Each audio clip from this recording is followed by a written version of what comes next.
Following on from the last video, we're now going to investigate who and why a spirit audience had also to be informed over the significance of the Transfiguration event.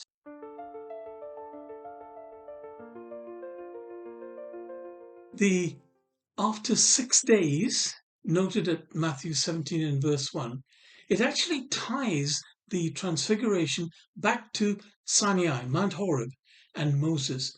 Exodus 24, 15 and 16, we read, "When Moses went up on the mountain, the cloud covered it, and the glory of the Lord settled on Mount Sinai. For 6 days the cloud covered it, and on the seventh day the Lord called to Moses from within the cloud."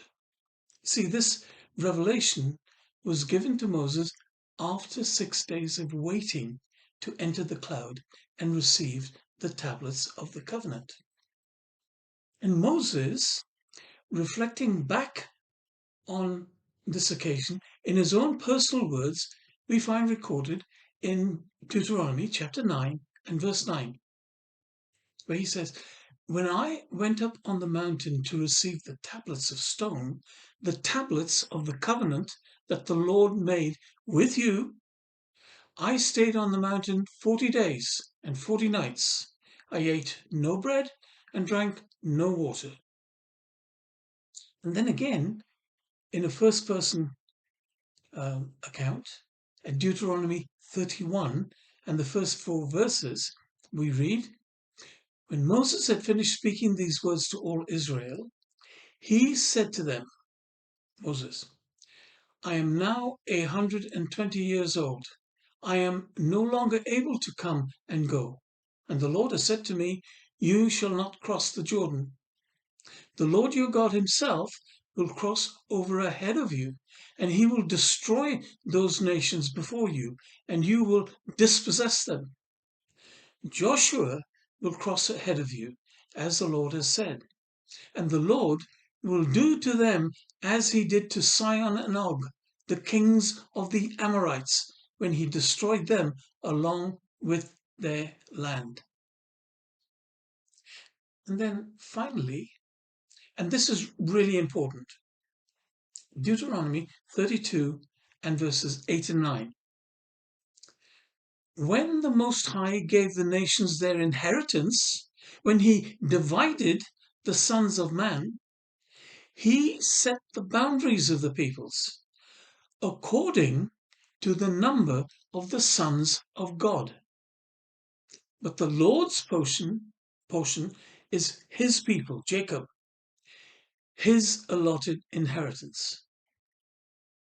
So you notice how Jehovah God established the boundaries of all the nations, including Israel, which was, of course, the portion he kept for himself.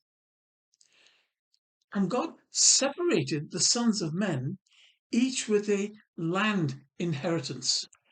But the boundaries of each inheritance were set according to the number of the sons of God. So, who were these sons of God? Well, to find out, we need to go where the separation took place. So we'll start that understanding in Genesis 10 and verse 1. "This is the account of Noah's sons, Shem, Ham, and Japheth, who also had sons after the flood." See, there was just one people after the flood, descendants from Noah's 3 sons. Then comes chapter 11 of Genesis. And what took place there? Well, verses 1 and 2, we read, "Now the whole world had one language and a common form of speech.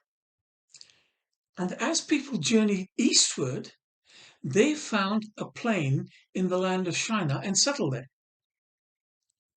And then continuing along at verse 5, we read, "Then the Lord came down to see the city and the tower that the sons of men were building. And the Lord said, if they have begun to do this, as one people speaking the same language, then nothing they devise will be beyond them. Come, let us go down and confuse their language so that they will not understand one another's speech. So the Lord scattered them from there over the face of all the earth, and they stopped building the city. That is why it is called Babel. For there the Lord confused the language of the whole world. And from that place the Lord scattered them over the face of all the earth. See, the nation states came into being as a result of that. And it's stated in Deuteronomy 32 and verse 8-9 as well, how that separation was managed. So now we turn to the location recorded in Matthew 17 and verse 1, which is at the northern boundary of Jehovah's portion and the portion of the nations. This location on Mount Hermon, outside Israel, near the cave of Pan. And it was here that Jesus began to exercise his authority over the nations who were in spiritual darkness with their paganism. So this was not just some random detail. It framed the Transfiguration as a cosmic confrontation. Jesus was in fact revealing his glory exactly where the powers of death and Hades were thought to be the strongest. And why were they thought to be the strongest at this location? Well, time to put on our thinking caps. You see, to understand why at this boundary, we have to dig a little bit more deeply into the history of how the boundaries came about, as stated in Deuteronomy 32 and verses 8 and 9. And remember, we still haven't established who these sons of God are, have we?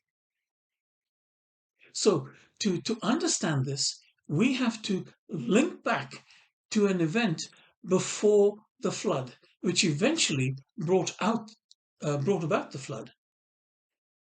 What was that event? Well, Genesis chapter 6 and the first 4 verses. We'll read. Now, when men began to multiply on the face of the earth, and daughters were born to them, the sons of God saw that the daughters of men were beautiful, and they took as wives whomever they chose. So the Lord said, My spirit will not contend with man forever, for he is mortal. His days shall be 120 years. The Nephilim were on the earth in those days, and afterwards as well, when the sons of God had relations with the daughters of men, and they bore them children who became the mighty men of old, men of renown. So, who were these sons of God? They were spirit beings, they were angels. And how were the boundaries of the people set? Well, it's quite clear, is it not? These angels were given jurisdiction over each national boundary. Do the scriptures show us this? Well, yes, they do. Daniel chapter 10 and verses 12 and 13. Now, please read the whole chapter when you have some time, but we're just going to read 12 and 13. Verse 12. Do not be afraid, Daniel, he said, the angel, for from the first day that you purpose to understand and to humble yourself before your God, your words were heard, and I have come in response to them. Verse 13.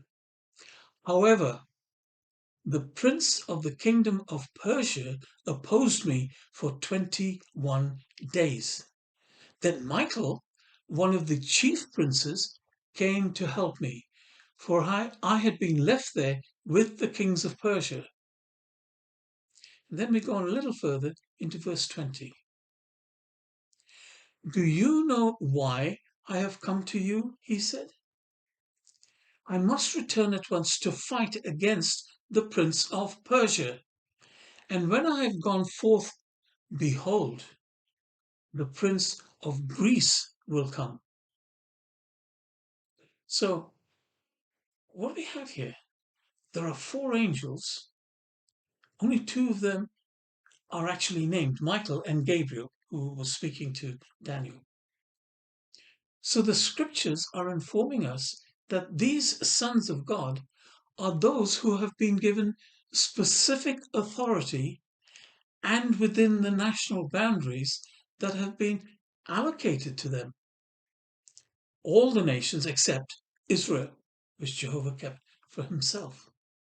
But that is why just 2 are named, because the others, well, let's just read on in Genesis chapter 6 and verses 5 through to 7. Then the Lord saw that the wickedness of man was great upon the earth, and that every inclination of the thoughts of his heart was altogether evil all the time. And the Lord regretted that he had made man on the earth, and he was grieved in his heart. So the Lord said, I will blot out man, whom I have created from the face of the earth, every man, and beast, and crawling creature, and bird of the air, for I am grieved that I have made them. And then, of course, the flood. Now, some Jewish traditions tie Mount Hermon to the Genesis 6 account, when those sons of God, the watchers, descended to earth. And this ties the Nephilim to the rebellion in heaven against God. However, not all the watchers rebelled. The watchers in Daniel, chapters 4, 13, 17, and 23, are faithful ones, were faithful ones. So that apart, this becomes a very powerful symbol of reclaiming spiritual authority. And in some non-canonical literature, there is evidence to support this tradition. See, the link between Mount Hermon and Genesis chapter 6 and the first 4 verses, the sons of God taking wives from the daughters of men, comes primarily through a book called First Enoch, and of course other Second Temple Jewish literature. The book of Enoch, First Enoch chapter 6 verses 1 through to 6, expands Genesis 6, 1 to 4 by describing the descent of the rebellious angels, these watchers. And this book is referred to in Jude 6 verses 14, Jude 6 and verses 14 and 15, and 1 Peter 3, 19 and 20. It expressly says they descended upon Mount Hermon. And so in First Enoch, chapter 6 and verse 6, and we'll find this from the Hidden Bible. We'll leave a link for you, and you can Google it anyway. Chapter 6 and verse 6 says, and there were in all 200 who descended in the days of Jared on the summit of Mount Hermon, and they called it Mount Hermon because they had sworn and bound themselves by mutual imprecations, curses, in others, upon it. Now, Jared, if you recall, was the father of Enoch, Genesis 5, 18 and 19. So the name Hermon itself is linked to the Hebrew root HRM, to ban, to curse, to devote to destruction. So the story suggests that this mountain became symbolically cursed by their oath that they took, these watchers, these rebellious watchers, 200 of them. The book of Jubilees, which is a 2nd century document, retells the Genesis 6 account. And while it doesn't always name Hermon, it follows the same storyline of the watchers descending to earth to corrupt humanity. Later traditions harmonize Jubilees with First Enoch, reinforcing Hermon as the geographical locus. Then, of course, we have the Qumran scrolls, the Dead Sea Scrolls. There's a book called the Book of the Giants, fragments of which were found at Qumran, and they echo the Enoch story of the Watchers, with Hermon assumed as the backdrop. Additionally, some early Christian writers, example Justin Martyr, Athenagoras, Lactanticus, Tannius, knew and accepted the Enoch version of the story, though not all did. Hermon was on Israel's northern border, the threshold between the land given to God's people and the territories associated with these watchers, with paganism. Bashan, a place linked with giants, the Rephaim, and hostile powers. So yes, there is a clear and strong tradition, especially in 1 Enoch chapter 6, that ties Mount Hermon directly to Genesis 6 verses 1 to 4. As the very mountain where the watchers descended, they took oaths and began their illicit union with human women. So this tradition, well, it shaped later Jewish demonology. That's the geography, if you like, of spiritual warfare in the Bible. Hermon, Bashan, was, in fact, enemy territory. And it also shaped even Christian interpretations of Jesus' ministry near Caesarea Philippi at Mount Hermon's base. And we've just read that, Matthew 17 and those first 9 verses. So, what can we conclude from Jesus' visit to the area of Caesarea Philippi and Paneas at the base of Mount Hermon? Genesis 6 and the first 4 verses is an account of a rebellion of some 200 high-ranking angelic beings known as the Watchers. And this rebellion took place during the time of Jared, the father of Enoch. Genesis 5, 18 and 19. So, what was going on around Mount Hermon? The gates of Hades was the abode of the Greek god Pan. Now, in Greek mythology, Pan was the rustic god of shepherds and flocks and fertility and wild nature. He's often depicted as half man and half goat with horns and cloven hooves. Pan was associated with the caves and springs and wild places where his worship involved music and ecstatic dances and sometimes ritual sexuality or sacrifice. The sudden fear, panic, that flocks or even people experienced in lonely places was attributed to Pan at Caesarea Philippi. Nice to get an origin of these words. Caesarea Philippi lies at the foot of Mount Hermon in northern Israel. And so in ancient times, it was called Paneas, or Banias in Arabic today, because it was a major center of Pan worship.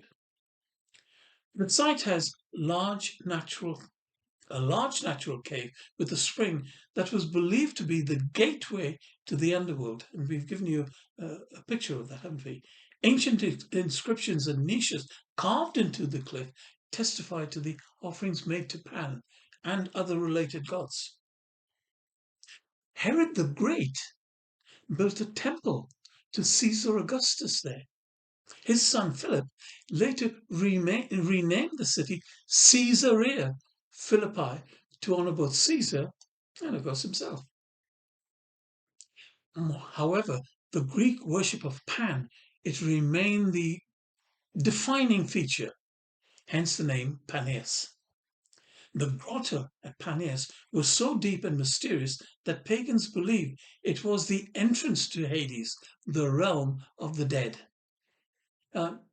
Many scholars view this as the sort of backdrop to Matthew 16, 13 to 20, where Jesus, in the district of Caesarea Philippi, declares, "On this rock I will build my church, and the gates of Hades will not prevail against it." This rock, that rock that we've discussed previously. Jesus was making a dramatic statement against the pagan cult of Pan and the underworld, right on the spot where people thought Hades could be accessed. Then, of course, we have Bashan and the giants.